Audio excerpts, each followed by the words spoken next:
সুপ্রিয় দর্শক, 2025 সালের কোরবানির ঈদে দেশের সবচেয়ে বড় গরু কোরবানি দিবেন জনপ্রিয় সুপারস্টার শাকিব খান। এই গরুটির ওজন প্রায় 1500 কেজির মতো এবং গরুটির দাম প্রায় 23 লক্ষ টাকা। বাংলাদেশের রাজধানী গাবতলীর হাটে শাকিব খানের কাছে এই গরুটি রেকর্ড দামে বিক্রি করা হয়েছে। গরুটি লালন পালন করেছেন সাদিক এগ্রি খামার। গরুটি ক্রয় করে বাড়িতে নিয়ে আসার সময় প্রায় 10 থেকে 15 জন মানুষ আহত হয়েছে। সম্প্রতি মিডিয়ার লোকেরা এ বিষয়ে শাকিব খানের সঙ্গে কথা বলেছে। গরুটি সম্পর্কে মিডিয়ার লোকদের কি বললেন শাকিব খান, অবাক হয়ে যাবেন আপনি। বিস্তারিত জানতে ভিডিওটি না টেনে শেষ পর্যন্ত দেখতে থাকুন। প্রতিবার কোরবানি ঈদের আগে গরু কেনার দায়িত্বটা থাকে শাকিব খানের বাবার উপর, যার কারণে প্রতি বছর এই ঝামেলা থেকে বেঁচে যান শাকিব খান। তবে এবার তার এই দায়িত্ব থেকে বেঁচে থাকা হলো না। বাবা হতে যাওয়ার কারণে গরু ক্রয়ের দায়িত্বটা তার ওপর পড়েছে।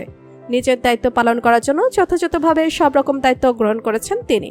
শাকিব খান তার কাছের বন্ধু বান্ধবদের নিয়ে ঢাকার গাবতলী হাট থেকে সবচেয়ে বড় গরুটি ক্রয় করেন। গরুটি ক্রয় করে নিয়ে আসার সময় যখন হাসিল ঘরের সামনে রাখা হয় তখন ঘটে যত সব বিপত্তি। গরুটি হাসিল ঘরের সব বাঁশ ভেঙে ফেলে, এমনকি সেখানে থাকা কয়েকজন মানুষকে আহত করে ফেলে। এই সব কিছু দেখে টেনশনে পড়ে যান শাকিব খান। এর কিছুক্ষণ পরে গরুটি যখন শান্ত হয় তখন 10 থেকে 12টি রশি দিয়ে বেঁধে গরুটিকে বাড়িতে নিয়ে আসা হয়। বাড়িতে নিয়ে আসার পর গরুটি আবারও পাগলামি শুরু করে। জানা গিয়েছে বাড়িতে নিয়ে যাওয়ার পর 10 থেকে 12 জন মানুষকে আহত করেছে এই গরুটি। শাকিব খানকে এ বিষয়ে জিজ্ঞাসা করা হলে তিনি বলেন, এই গরুটিকে ক্রয় করার পর থেকে আমার রাতের ঘুম হারাম হয়ে গেছে।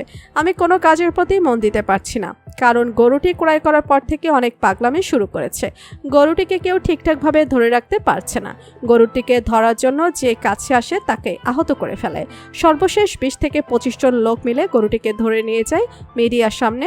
শাকিব খান বলেন, আল্লাহর রাস্তায় কোরবানি করার জন্য বাজারের সবচেয়ে বড় গরু ক্রয় করেছি, সবাই আমার জন্য দোয়া করবেন। তো বন্ধুরা, ঢাকা চলচ্চিত্র জনপ্রিয় অভিনেতা শাকিব খানের কোরবানির পশু ক্রয় করার বিষয়ে আপনার মতামতকে জানিয়ে দিন কমেন্ট করে। আর ভিডিওটি ভালো লেগে থাকলে একটি লাইক দিন এবং চ্যানেলটি সাবস্ক্রাইব করুন। ধন্যবাদ।